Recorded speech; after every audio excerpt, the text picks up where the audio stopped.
Hello दोस्तों, welcome to zero IAS में आपका स्वागत है। दोस्तों, हम लोग यूपीएससी का प्रीवियस ईयर क्वेश्चंस का जो प्रीलिम्स में आया है 2011 में, उसको डिस्कस कर रहे थे। ठीक है ना। ये जो जीएस के क्वेश्चंस होते हैं दोस्तों, सो किस तरह से हम लोग अटेम्प्ट करना चाहिए, इसको समझना बहुत ज़रूरी है। क्योंकि यूपीएससी का जो क्वेश्चंस होता है प्रीलिम्स में, किसी भी चीज़ का, चाहे यूपीएफओ में आए या किसी भी एग्जाम में आए, उसमें सिर्फ आप सोचेंगे कि हम पढ़ के बना लेंगे, तो नहीं, वैसा नहीं होने वाला है। क्योंकि पढ़ने का भी एक लिमिट होता है, आप कितना बुक्स पढ़ेंगे, है ना। तो हम लोग को नॉलेज अप्लाई करते हैं, साथ ही साथ लॉजिक अप्लाई करते हैं, ट्रिक्स अप्लाई करते हैं, और यूपीएससी के भाषा को समझते हैं, क्वेश्चन के भाषा को, कि किस तरह से उनका लैंग्वेज के थ्रू जो है यूपीएससी फंसाता है। ठीक है। तो उसी के सीरीज में मैं बहुत सारे बच्चे का डिमांड था कि सर हमें बता दीजिए कि किस तरह से यूपीएससी में हम लोग को प्रीलिम्स का क्वेश्चन को अटेम्प्ट करना चाहिए। इसीलिए मैंने इस जो सीरीज़ को चालू किया है।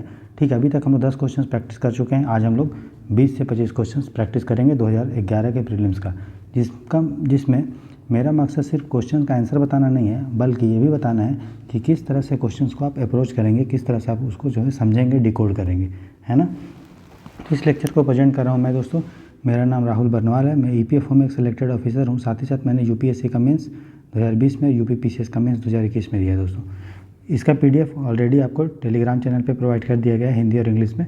ठीक है। और ठीक है, तो बिना देरी के चलिए शुरू करते हैं आज का लेक्चर। ठीक है। चलिए, टाइम वेस्ट नहीं करेंगे। तो मैंने बता दिया था 1 से 10 तक। अब देखिए, ट्रिक्स लगा के, नॉलेज लगा के मैंने आप लोगों को क्वेश्चन सॉल्व करवाया था 10 तक, है ना। तो आज हम लोग क्वेश्चन नंबर 11 से देखेंगे दोस्तों। 11 से लेके 35 के आसपास क्वेश्चन देखेंगे। ठीक है। तो चलिए, पहला क्वेश्चन है। तो देखिए, तो दोस्तों, एक तरफ आपका हिंदी में क्वेश्चन है, ठीक है, दूसरी तरफ आपका इंग्लिश में क्वेश्चन है। ठीक है। तो हिंदी मीडियम वाले बच्चे ये पढ़ेंगे और इंग्लिश मीडियम वाले इधर से पढ़ेंगे। What the Constitution 73rd Amendment Act 1992, which aims at promoting the Panchayati Raj institution in the country, provides for which of the following. बोला 73rd जो संविधान संशोधन हुआ, वो पंचायती राज संस्थानों को प्रोत्साहित करता है, निम्नलिखित में से किस चीज़ों की व्यवस्था करता है। पहला है district constitution of district planning committee, जिला योजना समितियों का। फिर state election commission to conduct all panchayat election, राज्य निर्वाचन आयोग का। और establishment of state finance commission, राज्य वित्त आयोग की स्थापना का करता है। तो इनमें से क्या, तो आपको पता है 73rd 74th जो है लोकतांत्रिक विकेंद्रीकरण, डेमोक्रेटिक डिसेंट्रलाइजेशन के लिए लाया गया था। ठीक है। तो देखिए दोस्तों, इसमें जिला योजना समिति का गठन करता है 73rd वाला। ठीक है। 74th वाला नहीं, 73rd वाला जिला योजना समिति का गठन करता है डिस्ट्रिक्ट प्लानिंग कमेटी, जिसका जो है दायित्व होता है रूरल एरिया और अर्बन, ग्रामीण और शहरी दोनों का जो है प्लानिंग करना, कहाँ पे, डिस्ट्रिक्ट लेवल पे। तो इसका गठन करता है। इसके अलावा स्टेट इलेक्शन कमीशन भी बनाता है। कौन सा आर्टिकल है, 243 के। ठीक है, उसके अंदर स्टेट इलेक्शन कमीशन बनता है। स्टेट फाइनेंस कमीशन होता है आर्टिकल 243 आई में। इसके अलावा ये भी बोलता है महिलाओं के लिए 1/3 सीट रिजर्व होना चाहिए, और तीनों लेवल पे, चाहे वो ग्राम पंचायत हो, पंचायत समिति हो या जिला परिषद हो, तीनों लेवल पे महिलाओं के लिए सीट जो है चेयरपर्सन का रिजर्व होना चाहिए, 33% होना चाहिए। इसके अलावा SC ST के लिए भी सीट्स रिजर्व होना चाहिए। किसके रेशियो में, तो जितना उस एरिया में परसेंटेज है उनका उतना। OBC के लिए प्रावधान किया गया है, लेकिन ये राज्यों पे छोड़ा गया है कि राज्य चाहे तो OBC के लिए सीट का आवंटन कर सकते हैं, रिजर्व कर सकते हैं। ठीक है। तो इसमें तीनों जो है हमारा आंसर होगा दोस्तों। करेक्ट आंसर पूछा, हम गोला कर देंगे, जाएंगे 1, 2 और 3। सही उत्तर क्या है, 1, 2 और 3। ठीक है। चलिए, देखिए, यूपीएससी का क्वेश्चन करने से आपको ये तो पता चलता है कि उसका आंसर क्या होगा, ये भी पता चलता है कौन सा टॉपिक इंपॉर्टेंट है। तो अब देखिए, पंचायती राज क्या है। अब लक्ष्मीकांत से ये वाला टॉपिक आप पढ़ लीजिए, पंचायती राज। अब तुरंत पढ़ भी सकते हैं, जल्दी फटाफट आप देखेंगे तो आधा घंटा, पौन घंटा में आपका जो है कंप्लीट हो जाएगा ये टॉपिक, है ना। इससे एक बार नहीं पूछा है, बहुत बार पूछा है। ठीक है। अगला क्वेश्चन है दोस्तों 12। बोल रहा था important river, 2 important rivers, one with its source in Jharkhand and known by a different name in Orissa, and another with its source in Odisha merge at a place only a short distance from the coast of Bay of Bengal before flowing into the sea. This is an important site of wildlife and biodiversity and protected area. Which of the following could be this? तो 2 महत्वपूर्ण नदियाँ हैं, जिनमें से एक का source Jharkhand में है। तो देखिए दोस्तों, ये है मेरा उड़ीसा। अगर यहाँ पे झारखंड है तो बोल रहा है एक नदी इधर से निकलती है और एक नदी इधर से निकलती है। ठीक है। अगर इसको बढ़िया से थोड़ा बनाए, अरे क्या हो रहा है, ठीक है। तो ये अगर नदी है मेरा, ये उड़ीसा है यहाँ पे, तो बोला एक नदी इधर से निकल रही है और एक नदी झारखंड से आ रही है, दोनों मर्ज जहाँ पे कर रही है, वहीं पे एक जो है जैव विविधता का एक बढ़िया सा स्थल है। तो बोल रही हुई जहाँ पे मर्ज करके जो स्थल है उस स्थल का क्या नाम है। एक झारखंड से निकलती है, एक उड़ीसा से निकलती है दोस्तों। वो क्या है दोस्तों, भितरकनिका। एक नदी कोयल नदी इधर से निकलती है और एक और नदी है जो नीचे से निकलती है उड़ीसा से, और दोनों मर्ज होती है, वहीं पे भितरकनिका है। भितरकनिका बहुत फेमस है दोस्तों। क्यों फेमस है बताइए तो। भितरकनिका जो वाइल्ड लाइफ सेंचुरी है वो क्यों फेमस है, ये कहाँ पे है, उड़ीसा में। सब प्लेस उड़ीसा में, चांदीपुर भी उड़ीसा में, गोपालपुर, यहाँ पे तो मेरा ऑफिस ही है ईपीएफओ का, उड़ीसा में, गोपालपुर एरिया में। सिमलीपाल भी उड़ीसा में, जो एक नेशनल पार्क है, ठीक है, उड़ीसा में। तो मेन जो फेमस है वो क्या है, भितरकनिका। यहाँ पे कौन सा जीव जंतु फेमस है वो मुझे कमेंट सेक्शन में करके बताइए। आंसर क्या होगा दोस्तों, आंसर इसका होगा भितरकनिका, ठीक है। चलिए, इससे आपको ये पता चल रहा है कि चांदीपुर तो उतना फेमस नहीं है, जिसको आपको सिमलीपाल के बारे में अच्छे से तैयारी कर लेना चाहिए कि उड़ीसा में है, लेकिन इसमें और कौन जंतु मिलता है। तो बस आपको 2 मिनट लगेगा, आप सर्च करेंगे सिमलीपाल तो एक आ जाएगा कुछ बढ़िया सा, तो उसके जो भी फेमस चीज़ है, कोई भी नदी बहती है क्या, वो देख लेंगे। इससे भी पता चल रहा है कि भितरकनिका में 2 नदी बहती है, मिलती है। एक मिलती है कोयल नदी है, शायद कोयल नदी है जो झारखंड से निकलती है। इसके अलावा एक और नदी है जो भितरकनिका में मिलती है। बताइए तो कौन सी नदी है वो कमेंट सेक्शन में करके बताइए। और सिमलीपाल में कोई अगर नदी है तो उसका नाम जो है आप नोट कर लीजिएगा नोटबुक में, ठीक है। तो इस तरह से क्वेश्चन नंबर 12 हो गया दोस्तों। अब क्वेश्चन नंबर हम देखते हैं 13, ठीक है। तो क्वेश्चन नंबर 13 देखते हैं। बोल रहा है स्फीति दर में होने वाली तीव्र वृद्धि का आरोप कभी कभी आधार प्रभाव पर लगाया जाता है। Rapid increase in the rate of inflation is sometimes attributed to the base effect. बोलता है कि महंगाई जो बढ़ता है कभी कभी बोला जाता है कि यार आधार प्रभाव है। आधार प्रभाव मतलब समझे, मान लीजिए हो सकता है कि इस साल कोरोना के टाइम क्या हुआ कि सामान का रेट जो है दोस्तों बहुत कम हो गया, नहीं सॉरी बहुत ज़्यादा हो गया, क्योंकि काला बाजारी हो गया और सामान का शॉर्टेज हो गया। तो महंगाई अगर हम देखेंगे तो इस साल कोरोना के टाइम जो महंगाई था एब्रप्टली किसी चीज़ बढ़ गया, किसके तुलना में, इसके पिछले वाला साल देखोगे तो उस साल में महंगाई नहीं था, नॉर्मल था। लेकिन कोरोना में क्या हुआ, बहुत भयंकर महंगाई बढ़ गया। तो जो महंगाई हमारा बढ़ रहा है वो किस कारण बढ़ रहा है, दिखाई दे रहा है कि यार पिछले साल के कंपेयर में। तो जब हम महंगाई नॉर्मली एब्रप्टली बढ़ जाता है किसकी कंपेयर में, अगर कोई हम ईयर लिए हैं बेस ईयर, तो उसको हम लोग आधार प्रभाव बोलते हैं। कहने का मतलब ये है, मान लीजिए 2000 दोस्तों 10 को हम लोग आधार मानते हैं, आधार वर्ष, ठीक है, बेस ईयर। उस समय हमारा इन्फ्लेशन जो था, महंगाई था, वो था, कोई आटा बिकता था मान लीजिए 10 रुपये केजी, ठीक है। अब क्या हुआ 2011 में महंगाई बढ़ के हो गया दोस्तों 20 रुपये केजी आटा का। तब तो आपको क्या दिखेगा कि भैया उस समय कितना था, आटा का कितना % बढ़ गया, 10%, 100% आटा का रेट बढ़ गया। मतलब 10 का कितना हो गया 20। मान लीजिए अगर बेस ईयर यहाँ पे 2010 में आटा का रेट अगर 15 रुपये था, तब आपको दिखेगा मात्र 5 रुपया ही बढ़ा है। तो बेस ईयर के प्रभाव के कारण, बेस ईयर आप क्या लेते हो उसके अकॉर्डिंग जो है आपका महंगाई बहुत बढ़ता हुआ दिखाई देता है, ठीक है। तो ये क्या है दोस्तों, it is the impact of the price level of previous year on the calculation of the inflation rate. तो पिछले साल मतलब बेस ईयर यहाँ पे बोल रहा है, उसके कारण जो आपको महंगाई जो ज़्यादा रेट दिखाई देता है उसी को हम लोग बेस इफेक्ट बोलते हैं, ठीक है। अब यहाँ पे सीधा सा बात है, अगर इसको आपको एलिमिनेट करके बनाना होता तो यहाँ पे क्या बोल रहे हैं, आधार। आधार का मतलब क्या होता है, कोई बेस मैंने आधार उसको लेकर लेते हो। तो बोला फसलों के खराब, आधार का तो कोई मतलब है नहीं भैया। बोला तीव्र आर्थिक विकास के कारण, ये भी नहीं है, आपको समझना चाहिए टाइम से रिलेटेड है, तो ये तो होगा नहीं। और यहाँ पे विगत वर्ष, तो ये एकदम सही है। 13 का आंसर जो होगा वो क्या होगा दोस्तों, सी। क्वेश्चन नंबर देखते हैं 14, ठीक है। What is the regarded as democratic country with demography dividend. India को बोलते हैं डेमोग्राफिक डिविडेंड, जनसंख्या लाभांश वाली ये देश है। तो यहाँ पे जो जनसंख्या लाभांश है उसको क्या बोला जाता है, वो बोल रहा है क्या बोला जाता है, जनसंख्या लाभांश मतलब क्या समझते हो। जनसंख्या लाभांश या जनानकीय लाभांश मतलब ये होता है कि किसी भी देश में बहुत जनसंख्या होती है, तो जनसंख्या का सब पूरा आदमी जो है प्रोडक्टिव नहीं होता है। युवा जो होता है ज़्यादा प्रोडक्टिव होता है, जल्दी काम अच्छे से कर सकता है, समझ सकता है। बच्चे जो हो सकते हैं वो डिपेंड होते हैं युवा पे, साथ ही साथ जो बूढ़े बुजुर्ग होते हैं वो भी डिपेंड होते हैं युवा पे। तो किसी भी देश का आर्थिक विकास के नापने के लिए जो जनसंख्या लाभांश बहुत जो है बड़ा पैरामीटर होता है, डेमोग्राफिक डिविडेंड। तो किसको बोलते हैं दोस्तों, तो 15 से 64 साल के जनसंख्या को हम लोग डेमोग्राफिक डिविडेंड बोलते हैं। और एक कॉन्सेप्ट होता है आश्रित या डिपेंडेंट पॉपुलेशन, तो वो होता है 0 से 15 साल के बच्चे और 64 साल से ऊपर के जो बुजुर्ग होते हैं उनको वो डिपेंड होते हैं अपने जीवन यापन के लिए किस पे, प्रोडक्टिव पॉपुलेशन पे, 15 से 64 साल के युवा पे। ठीक है, तो हमारा आंसर होगा दोस्तों बी। समझ में आ गया ना। पूरे विश्व में सबसे ज़्यादा जो जनसंख्या लाभांश वाला देश है वो आपका कौन है दोस्तों, भारत। ठीक, बताइए तो कौन, कमेंट सेक्शन में कमेंट करके वर्ल्ड पॉपुलेशन रिपोर्ट, विश्व जनसंख्या रिपोर्ट कौन जारी करता है, कमेंट सेक्शन में कमेंट करके बताइए। क्वेश्चन नंबर देखिए 15 दोस्तों, कार्बन क्रेडिट के संबंध में निम्नलिखित में से कौन सा कथन सही नहीं है। बोला regarding carbon credit which not of the following statement is not correct, कौन सा गलत है, मतलब सही नहीं है मानना क्या, हमको गलत वाला जानना है। तो कार्बन क्रेडिट का मतलब क्या होता है जानते हो, जैसे कि मान लो कोई देश है, ठीक है, क्रेडिट मतलब क्या होता है, ऋण देना है ना। तो क्रेडिट मतलब ऋण होता है। तो कोई भी देश है मान लो वो कुछ CO2 एमिट किया, CO2 क्या है, कार्बन डाइऑक्साइड क्या है, ग्लोबल वार्मिंग होता है इससे, है ना। मतलब मतलब उसको क्या बोलते हैं, वैश्विक जो तापमान में वृद्धि होती है उसको ग्लोबल वार्मिंग बोलते हैं।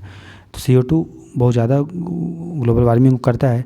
तो जो देश CO2 ज़्यादा अगर उत्सर्जन करते हैं, ये अगर अपना CO2 अगर कोई देश जो है उसको CO2 एमिट करना था मान लीजिए 50 टन, लेकिन उसने CO2 एमिट कर दिया 70 टन, और कोई देश था जिसको करना था 50 टन लेकिन उसने मात्र किया 20 टन।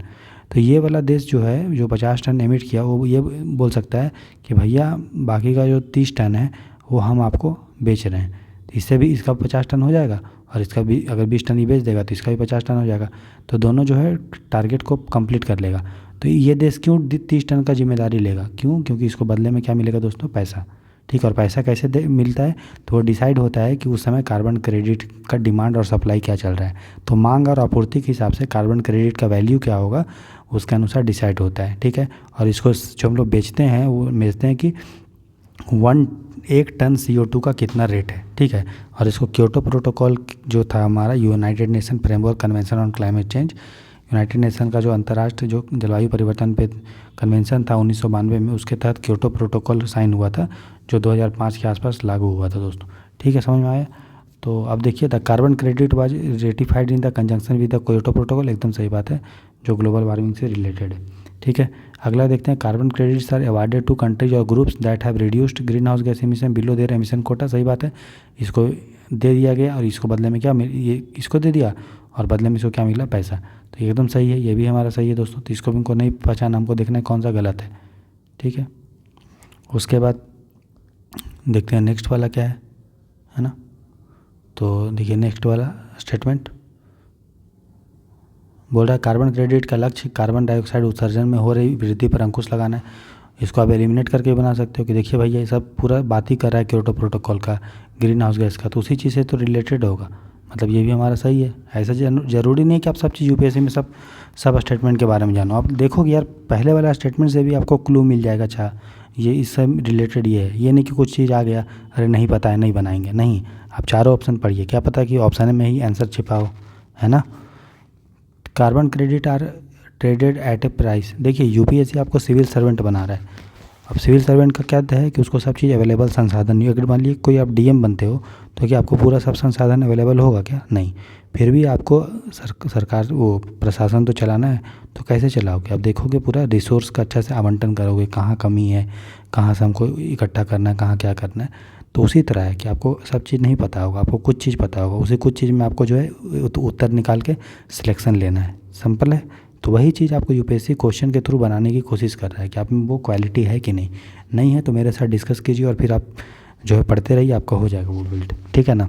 चलिए दोस्तों, तो नेक्स्ट है carbon credit are traded at a price fixed from time to time by united nation. तो यूनाइटेड नेशन थोड़ी इसको डिसाइड करता है, मैंने बताया था डिमांड एंड सप्लाई, आपूर्ति और मांग पे डिसाइड होता है। तो ये हमारा गलत है दोस्तों, तो हमारा जो आंसर होगा गलत वाला ये होगा डी। ठीक है, क्वेश्चन नंबर 16 देखते हैं। निम्नलिखित which one of the following is not a value added tax, बोल रहा है कि कौन सा इनमें से वैल्यू एडेड टैक्स का फीचर विशेषता नहीं है दोस्तों। जो वैल्यू एडेड टैक्स होता है मूल्य आधारित कर, वो कौन उसकी विशेषता नहीं है। ठीक है, तो देखिए बोल रहा है कि यह बहुबिंदु लक्ष्य आधारित कर टैक्स प्रणाली है, it is a multi point destination based system of taxation, सही बात है। वैल्यू एडेड टैक्स क्या होता है, कौन लेता है इसको, राज्य सरकार लेती है। ठीक है, तो मान लीजिए आटा है, ठीक है, सबसे पहले गेहूँ है, तो कोई गेहूँ से आटा बनाया तो कुछ वैल्यू ऐड हुआ तो यहाँ पे टैक्स लगेगा। फिर आटा से बनाया बिस्किट, ठीक है, उस पर टैक्स लगेगा। और बिस्किट से केक भी बनता है ना, मेरी बहन लोग बनाती थी चॉकलेट केक, तो बिस्किट से केक भी बनता है, तो यहाँ पे वैल्यू ऐड हुआ। तो हर जहाँ जहाँ वैल्यू ऐड हो रहा है वहाँ पे जो टैक्स लिया जाता है उसी को वैल्यू एडेड टैक्स बोलते हैं। समझ में आया? ठीक है। तो ये बहुबिंदु है, बहुत बिंदु पे लगा और आधारित कर टैक्स प्रणाली एकदम सही है, ये सही है। हमें पूछा कौन सा गलत है, ठीक है। उसके बाद मतलब ये वाला हमारा सही है, हम इधर साइड में मार्क करेंगे, नहीं तो आप कंफ्यूज हो जाएंगे, ठीक है। उसके बाद देखिए बोल रहा है it is a tax levied on a value added, ठीक है, at each stage of production in the production distribution chain.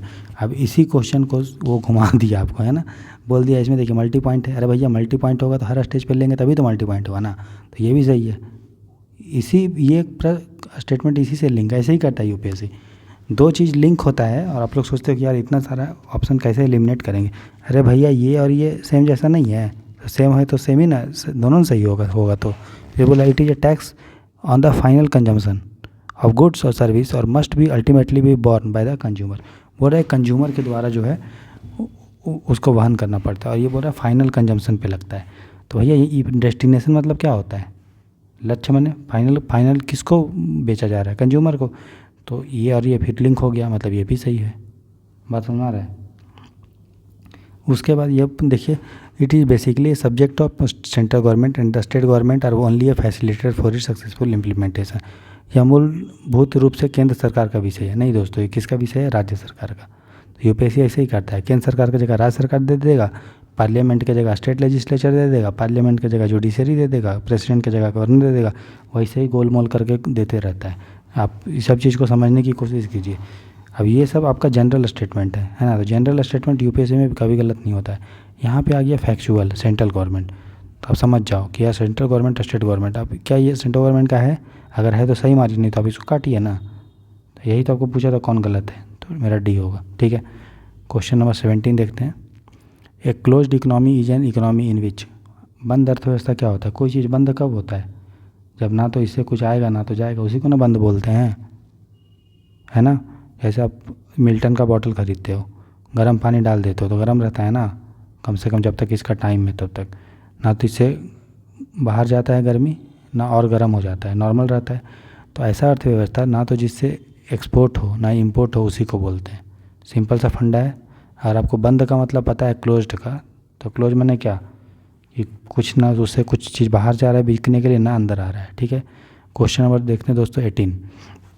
बोल रहा है जब किसी वृक्ष की छाल वृक्ष के आधार के पास से गोलाकार चारों तरफ से हटा दी जाती है तो यह धीरे धीरे वृक्ष मर जाता है। मतलब ये पेड़ है हमारा, ठीक है, तो ये हमारा आधार हुआ, ये मिट्टी है, ये आधार है। तो बोल रहा है कि यहाँ से और यहाँ से अगर हम इसका छाल हटा दें, ठीक है, छाल हटा दें तो वृक्ष धीरे धीरे सूख कर मर जाता है। बोल रहा है क्यों मरता है, बोल रहा है मृदा से, यहाँ पढ़िए, water from soil can not be raise to aerial parts. बोल रहा है मिट्टी से पानी जो है ऊपर पेड़ तक नहीं जा पा रहा, इसलिए मर जा रहा है।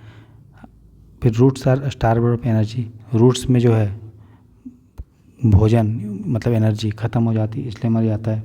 फिर बोला यह वृक्ष मृदा जीवाणुओं से संक्रमित हो जाता है, ठीक है, इसलिए मर जाता है। फिर roots do not receive oxygen from for respiration, ठीक है।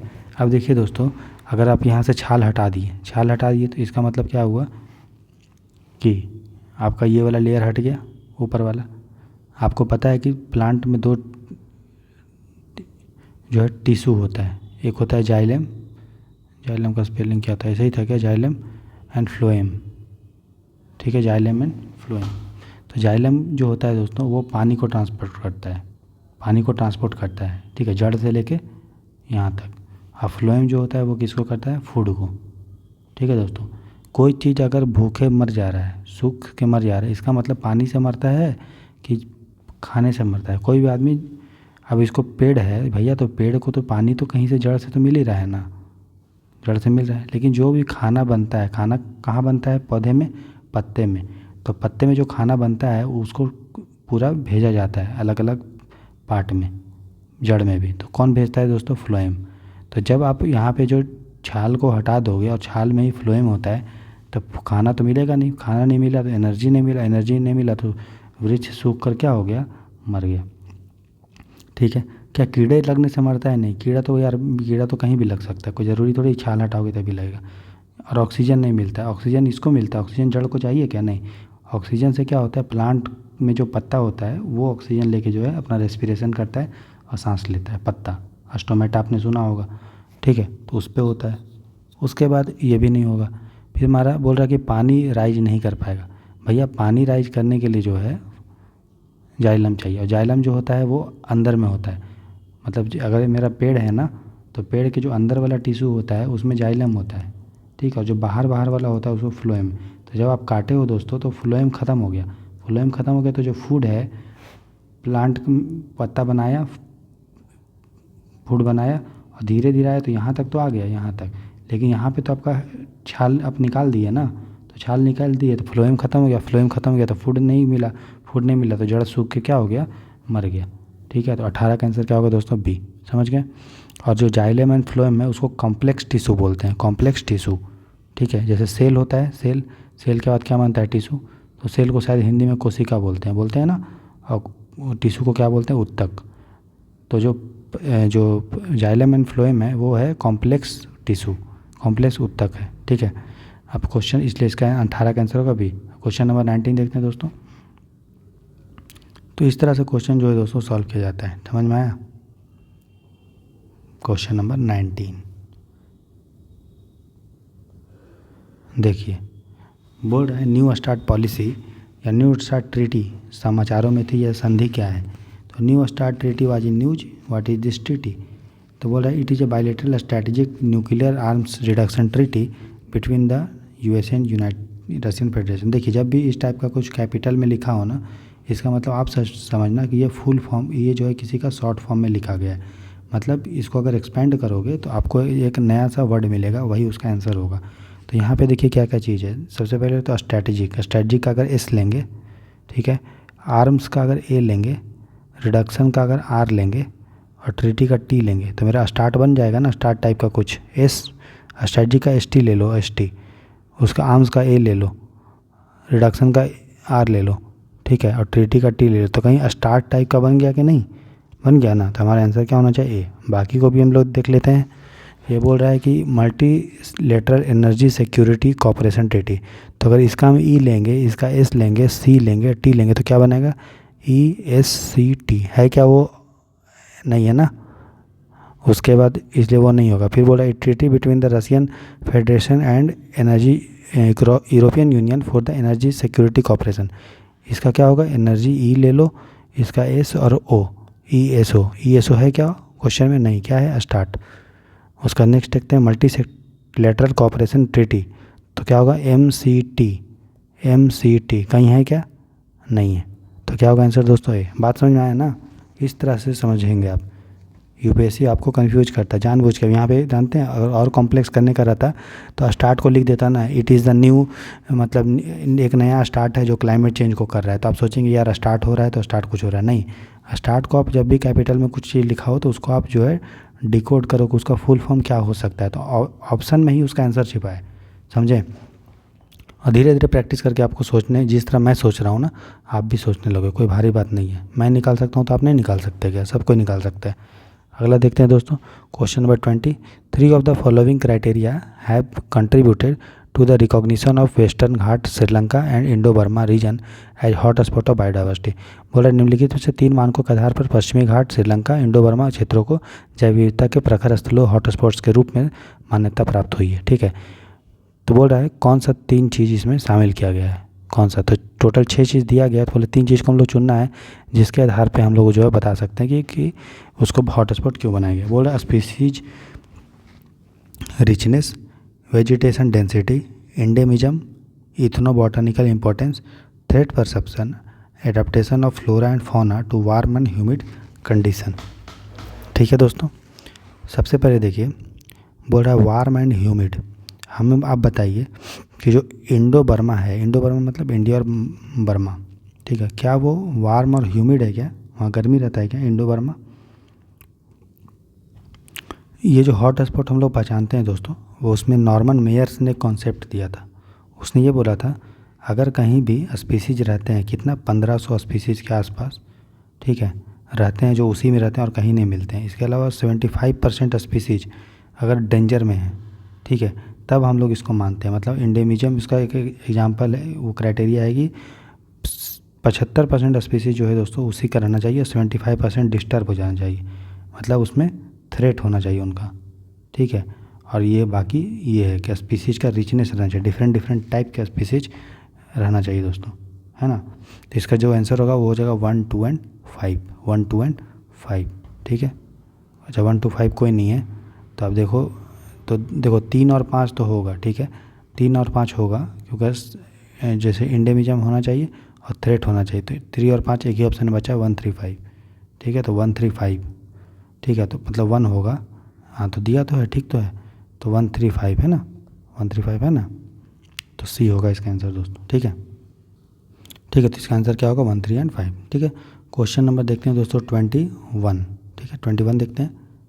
चलिए, तो इस तरह से क्वेश्चन बनाते हैं दोस्तों, है ना। धीरे धीरे करके आप भी सोचने लोगे। अभी हमारे पास 55 डेज के आसपास है, ठीक है। चलिए, बोला human activity in the recent past have cause the increase concentration of carbon dioxide in the atmosphere but a lot of it does not remain in the lower atmosphere because of.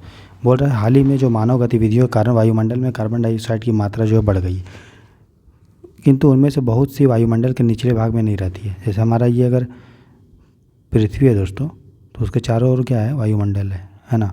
तो बोल रहा वायुमंडल CO2 हम निकालते हैं तो ये नीचे लेयर में नहीं रहता, भाग जाता है यहाँ से। तो बोल रहा क्यों भाग जाता है, ठीक है। तो देखिए, बोल रहा है कि it escape into the outer stratosphere, बोल रहा स्ट्रेटोस्फेयर में चल जाता है, मतलब समताप मंडल में। आपको पता है ना कि जो सबसे नीचे होता है ट्रोपोस्फेयर, ठीक है, उसके नीचे होते, इस ट्रोपोस्फेयर को हिंदी में बोलते हैं क्षोभ मंडल, ठीक है। अगर हम एटमॉस्फेयर का, वायुमंडल का क्लासिफिकेशन देखें तो क्षोभ मंडल, फिर होता है स्ट्रेटोस्फेयर, मतलब समताप मंडल, ठीक है। समताप मंडल में ही ओजोन रहता है, मैंने आपको बताया था पहले। ट्रोपोस्फेयर, स्ट्रेटोस्फेयर, स्ट्रेटोस्फेयर के ऊपर रहता है मिसोस्फेयर, ठीक है, जो, ठीक है, इसको पता नहीं हिंदी में क्या बोलते हैं। और उसके ऊपर होता है थर्मोस्फेयर, जिसको आयोनोस्फेयर बोलते हैं, ठीक है। मतलब आयन को बोलते हैं क्या हिंदी में, तो आप समझ रहे हो, आयन, आयन मंडल होता है ना। तो इस तरह से होता है। तो जो CO2 रहता है वो ट्रोपोस्फेयर में रहता है, और CO2 बहुत भारी होता है। अगर देखोगे CO2 का मास निकालोगे तो कार्बन का आएगा 12, ऑक्सीजन का आएगा 16 दूना 32, तो इतना उसका वेट होता है दोस्तों, ठीक है। मतलब 44 ग्राम CO2 का वेट होगा। तो भारी होने के कारण ये समताप मंडल में थोड़ी उड़ के चला जाएगा। ट्रोपोस्फेयर होता है 0 से 10 किलोमीटर के पास, और स्ट्रेटोस्फेयर होता है तकरीबन 50 किलोमीटर के आसपास। तो 50 किलोमीटर थोड़ी उड़ के चला जाएगा CO2, नहीं जाएगा ना। तो समताप मंडल में थोड़ी पलायन कर जाएगा भैया। बोल रहा था photosynthesis by the phytoplankton in the ocean. हाँ ये सही है, ये ओशियन में जो है फाइटोप्लैंक्टन जो रहता है दोस्तों, वो फोटोसिंथेसिस। तो हमारा दूसरा जो स्टेटमेंट है दोस्तों वो है the photosynthesis by phytoplankton in the ocean. सही बात है, फाइटोप्लैंक्टन अगर फोटोसिंथेसिस करेगा, जो भी जीव जंतु छोटे छोटे कीड़ा मकोड़ा जो समुद्र में रहता है और जो अपना खाना खुद बनाता है ना, उसको फोटोसिंथेसिस प्रक्रिया के दौरान बनाता है, उसको पादपवलक बोलते हैं। एक तरह का क्या है, जीव है, छोटा जीव माने पादप है। तो प्रकाश संश्लेषण से जब खाना बनाएगा तो प्रकाश संश्लेषण से क्या होता है, फोटोसिंथेसिस कार्बन डाइऑक्साइड को एब्जॉर्ब करेगा, पानी को एब्जॉर्ब करता है, और उसके बाद सनलाइट के प्रेजेंस में ये बना देता है कार्बोहाइड्रेट प्लस हाइड्रोजन और प्लस ऑक्सीजन। तो CO2 को एब्जॉर्ब कर लेगा, तो CO2 जो बढ़ोतरी हुआ है तो धीरे धीरे क्या होगा, वायुमंडल के निचले भाग में नहीं रहती, वो कहाँ चला जाएगा दोस्तों, वो चला जाएगा समुद्र में। तो दूसरा हमारा सही है, ठीक। तीसरा है the trapping of air in the polar ice caps. दोस्तों देखिए, जो पोलर आइस कैप होता है, ध्रुवीय छत्र बर्फ, तो बर्फ CO2 को एब्जॉर्ब कर पाएगा क्या, नहीं भैया। CO2 को, बर्फ है, ये बर्फ है, यहाँ CO2 रखोगे तो एब्जॉर्ब कर लेगा, ये नहीं करेगा ना भैया, कहाँ से एब्जॉर्ब करेगा। तो ये हमारा गलत है, ठीक है। तो आंसर जो होगा दोस्तों 21 का वो होगा B, ठीक है। Simple question. चलिए क्वेश्चन नंबर 22 देखते हैं। बोला in the context of ecosystem productivity, बोला in the context of ecosystem productivity marine upwelling zones are important as they increase the marine productivity by bringing the. बोल रहा है पारितंत्र उत्पादकता के संदर्भ में समुद्री जो उत्प्रवाह होता है, जो अपवेलिंग होता है क्षेत्र इसलिए महत्वपूर्ण है क्योंकि यह निम्नलिखित माध्यम या माध्यमों से समुद्री उत्पादकता बढ़ाते हैं। ठीक, तो देखिए अपवेलिंग मतलब आप समझते हो, जैसे कि ये समुद्र है, जैसे मान लीजिए ये इंडिया है, ठीक है, यहाँ पे समुद्र है। अपवेलिंग मतलब जब नीचे से समुद्र, आपको से पूरा समुद्र है, जब समुद्र के नीचे का पानी जब ऊपर आ जाता है तो अपने साथ जो भी न्यूट्रिएंट्स होता है दोस्तों वो लेके आता है। ठीक है, तो उसी को हम लोग अपवेलिंग बोलते हैं या उत्प्रवाह बोलते हैं। जब समुद्र का नीचे का ठंडा पानी ऊपर आता है तो अपने साथ जो है न्यूट्रिएंट्स लेके आता है, उसी को हम लोग क्या बोलते हैं, उत्प्रवाह बोलते हैं या अपवेलिंग बोलते हैं। ठीक है, तो ये बोल रहा है कि अपवेलिंग जो इम्पोर्टेंट है, क्यों इम्पोर्टेंट है, क्योंकि ये न्यूट्रिएंट्स को दोस्तों लेके आता है, समझे। बाकी और ये ऐसा नहीं कि माइक्रो ऑर्गेनिज्म को लेके आएगा, ऐसा नहीं है। या फिर नीचे का जो बॉटम डिवेलिंग ऑर्गेनिज्म उसको थोड़ी, अब नीचे ज़मीन के समुद्र के नीचे केकड़ा रहता है, केकड़ा को थोड़ी उठा कर ले आएगा, जो भी न्यूट्रिएंट्स होता है उसको लेके आ पाएगा, है ना। इसीलिए उत्पादकता, अगर मान लीजिए नॉर्मल बात है यार, बॉटम में जो जानवर रह रहे हैं उसको अगर नीचे लेके आएगा तो वो मर जाएगा ना, क्योंकि वो बॉटम के लिए ही तो है। तो बॉटम के लिए, और अगर मर जाएगा तो प्रोडक्टिविटी को कैसे बढ़ाएगा, वो तो उसका हैबिटेट को ख़त्म कर देगा ना। तो तीसरा ऐसे भी नहीं होगा।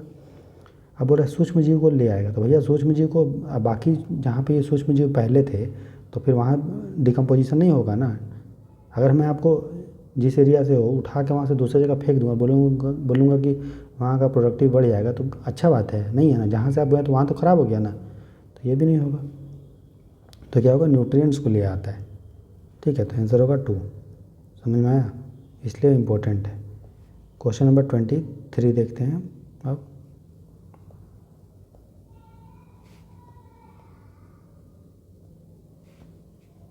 क्वेश्चन नंबर 3 देखिए, 23 बोला if a tropical rain forest is removed it does not regenerate quickly as compare to a tropical deciduous forest, this is because. बोल रहा यदि उस कटिबंधीय वर्षा वन काट दिया जाए तो यह उस कटिबंधीय पर्णपाती वन की तुलना में शीघ्र पुनर्योजित नहीं हो पाता।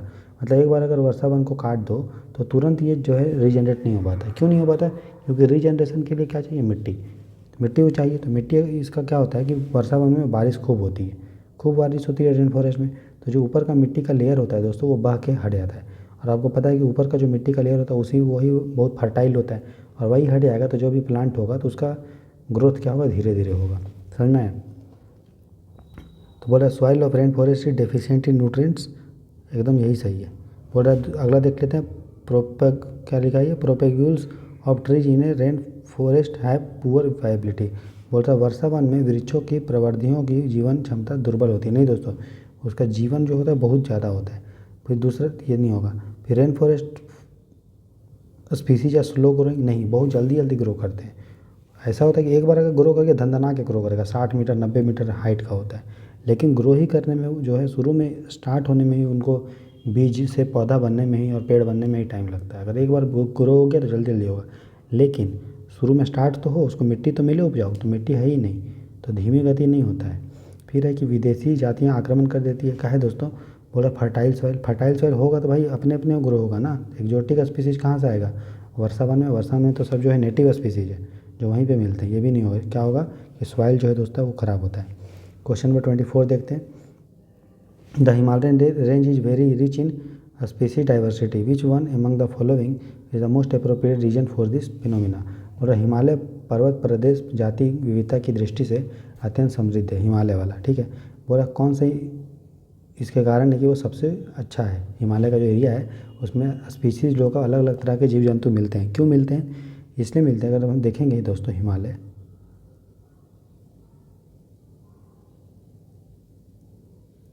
अगर हम हिमालय बनाएंगे दोस्तों थोड़ा आराम से बनाएंगे, है ना।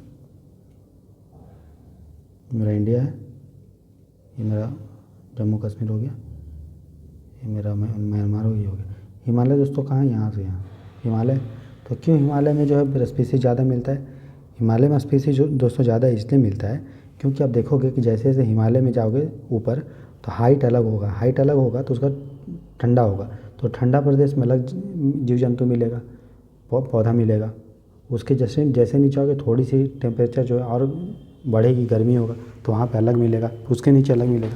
तो हिमालय को कम हाइट का थोड़ी है दोस्तों, ये आपको पता है माउंट एवरेस्ट का हाइट कितना 8,848 मीटर के आसपास है। तो अगर इतना हाइट है किसी चीज़ का, तो हम जैसे जैसे ऊपर जाएंगे तो अलग अलग तरह का जो है जियोग्राफिकल जोन वहाँ मिलेगा, अलग अलग टेम्परेचर होगा, अलग अलग रेनफॉल होगा, है ना, अलग अलग ह्यूमिडिटी होगा, तो इसीलिए डिफरेंट डिफरेंट टाइप के मिलते हैं। ठीक है, तो क्या होगा, ये विभिन्न जैव क्षेत्रों का संगम है। पहला है कि बोल रहा है कि यहाँ अधिक वर्षा होती है। दोस्तों वर्षा तो सब जगह होती है अधिक, ऐसा तो नहीं है ना।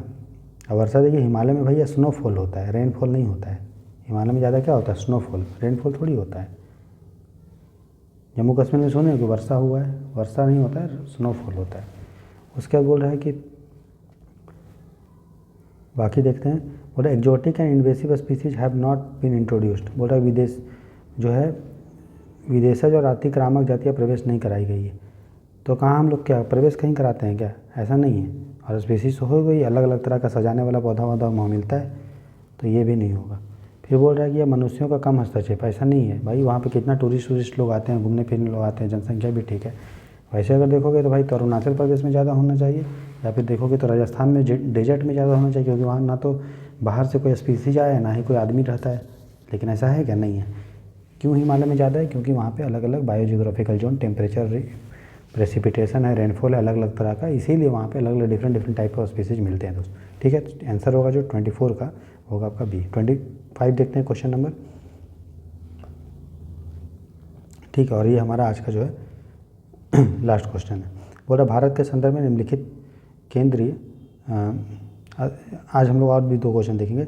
अधिनियमों पर विचार कीजिए। बोल रहा है with reference to India consider the following act. बोल रहा है import and export control act, mines and mineral development regulation act, custom act, Indian forest act, आयात निर्यात अधिनियम 1941, खनन एवं खनिज विकास अधिनियम 1957, सीमा शुल्क अधिनियम 62 और भारतीय वन अधिनियम 1927। ठीक है, बोल रहा है इनमें से which of the act have relevance to bearing on the biodiversity conservation. बोल रहा है इनमें से कौन सा एक्ट जैव विविधता के लिए संबंधित है। ये बताइए दोस्तों कि आप लोग इसमें से कितना कानून पढ़े हैं, और क्या पूरा कानून पढ़ पाए होंगे क्या आप ये जो कानून है इंपोर्ट एंड एक्सपोर्ट कानून, क्या 2 पेज का होगा क्या, नहीं 20, 25, 30 पेज का होगा। ये भी आपको 20, 25, 30 पेज का, ये भी 25, 30, ये भी 25, 30। अगर नॉर्मल देखें तो टोटल कानून कितना होगा, लगभग टोटल मिला के 200 से 250 पेज। तो क्या यूपीएससी आपको डिमांड कर रहा है क्या कि आप ये सब पढ़िए, नहीं। आप सिंपल सा फंडा लगाइए, फॉरेस्ट एक्ट में बायोडाइवर्सिटी का बात होगा, सीमा शुल्क में होगा, बाहर से कुछ हम लोग लाते होंगे सामान उमान जिससे बायोडाइवर्सिटी को खतरा है, वो होगा। खनन करते हैं, मिनरल्स करते हैं, उस एरिया में बायोडाइवर्सिटी डिस्टर्ब ना हो, ये सब पर भी ध्यान दिया जाता होगा। और आयात निर्यात पर देंगे ही। अगर कस्टम एक्ट है दोस्तों, तो आयात निर्यात कस्टम से ही तो रिलेटेड है, होगा तो 1 और 3 साथ होगा, और 4 भी साथ होगा दोस्तों। और खनन वनन होगा तो बायोडाइवर्सिटी तो होगा ही। तो ठीक है ना, तो हमारा आंसर क्या होगा, देखो 1 और 3 होना ही चाहिए, और 4 भी होना चाहिए। कोई ऐसा ऑप्शन है 1, 3, 4 कोई नहीं है, इसका मतलब सभी होगा। 1, 2, 3 एंड 4 मतलब 2 भी है, माइंस वाला है ना। क्वेश्चन नंबर देखते हैं दोस्तों 26। ठीक है, बोला Karl Marx explain the process of class struggle with the help of which of the one of the following theory. बोला कार्ल मार्क्स ने वर्ग संघर्ष की प्रक्रिया को निम्नलिखित में से किस सिद्धांत की मदद से समझाया है। स्टेटमेंट है, मतलब ऑप्शन है एम्पेरिकल लिबरलिज्म, एग्जिस्टेंशियलिज्म, डार्विन का थ्योरी ऑफ इवोल्यूशन और डायलेक्टिकल मटेरियलिज्म। ठीक है दोस्तों, तो देखिए कार्ल मार्क्स किस चीज़ से रिलेटेड है, क्लास स्ट्रगल। मतलब ये बोलता है कि वर्ग संघर्ष होता है, 2 वर्ग होते हैं, एक होते हैं पूंजीपति, ठीक है, कैपिटलिस्ट, और दूसरे होते हैं श्रमिक।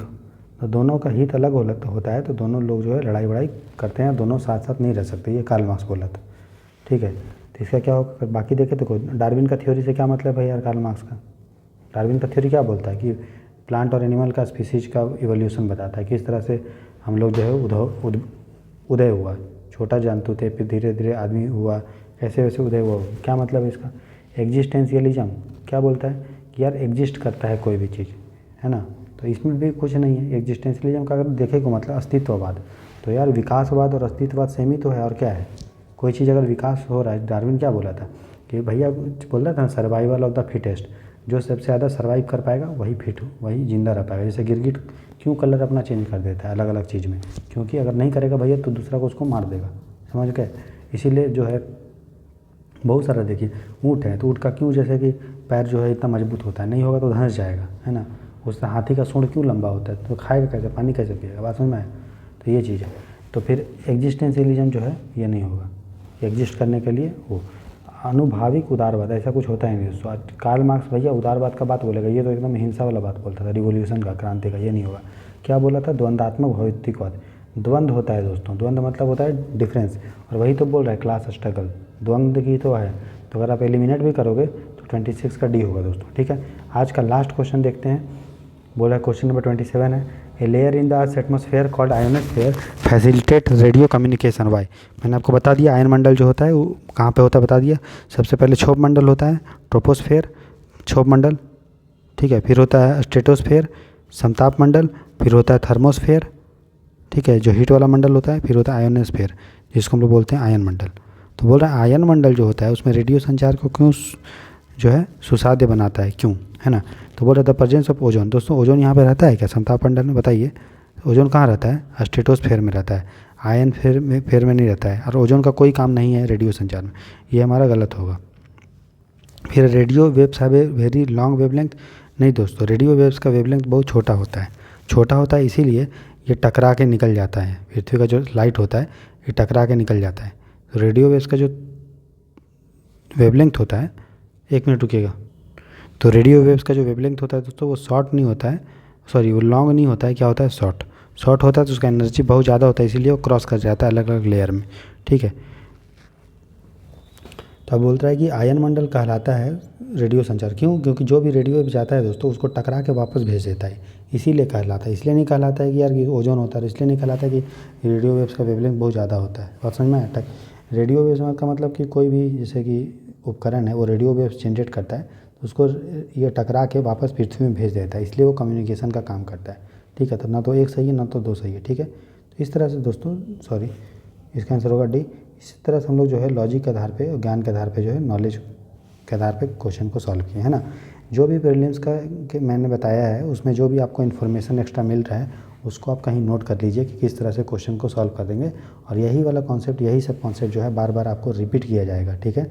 मैं जब भी क्वेश्चन आपको सॉल्व कराऊंगा तो इससे पूरा क्वेश्चन को, कॉन्सेप्ट को दोस्तों रिपीट करवाया जाएगा, ठीक है। क्योंकि मेरा क्वेश्चन पेपर सॉल्व करने का जो टेक्निक है वो यही है, बात समझ में आया। तो आपको ये ध्यान देना है। तो हम लोग जो है दोस्तों 2011 का यूपीएससी प्रीलिम्स का जो क्वेश्चन पेपर डिस्कस कर रहे थे, ठीक है। कैसा लगा आपको डिस्कशन ज़रूर बताइए। फिर हम लोग जो है अगले लेक्चर में नेक्स्ट जो क्वेश्चन है क्वेश्चन नंबर 50 तक कंप्लीट करेंगे, ठीक है। तो जिस आप देख रहे हो कि मेरा मकसद सिर्फ क्वेश्चन का सॉल्यूशन बताना नहीं है दोस्तों, ये भी बताना है कि किस तरह से हम लोग क्वेश्चन को सॉल्व करेंगे, अप्रोच क्या होना चाहिए। क्योंकि सेम क्वेश्चन रिपीट नहीं करेगा, लेकिन हाँ जो कॉन्सेप्ट है, जो टेक्निक है सॉल्व करने का, वो आपको ज़रूर रिपीट करेगा आपके पेपर में, ठीक है। तो इसी उम्मीद के साथ God bless you, thanks for watching the lecture दोस्तों। चैनल पे न्यू है तो सब्सक्राइब और शेयर करें, बहुत मेहनत लगता है, प्लीज़ थोड़ा सा सपोर्ट कीजिए। God bless you.